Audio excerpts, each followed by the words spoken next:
Hello everyone and welcome to the channel. In this video, I will show you exactly how to use Goal Seek in Excel. First, create a table in Excel with subjects and their respective marks. Leave one of the cells blank, representing the subject for which you want to find the required marks. Calculate the total marks by summing up the marks for all subjects. Determine the target value you want to achieve. For example, if the total marks desired are 300, note this down. Select the cell containing the total marks, then go to the Data tab in the Excel menu. Click on What If Analysis, and then select Goal Seek from the drop-down menu. In the Goal Seek dialog box, you will see three sections.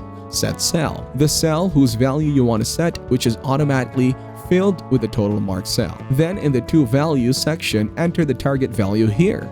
Then in the By Changing Cell section, select the cell representing the marks for the subject you are interested in adjusting. Click OK to run Goal Seek.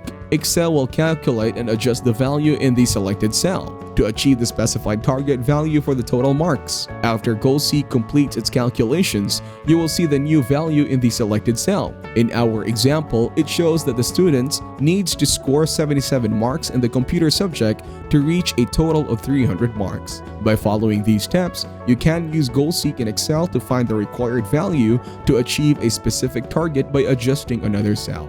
Thank you everyone for watching. Hope you got some value. Make sure to like the video and subscribe to our channel. Leave a comment down below. See you in the next one.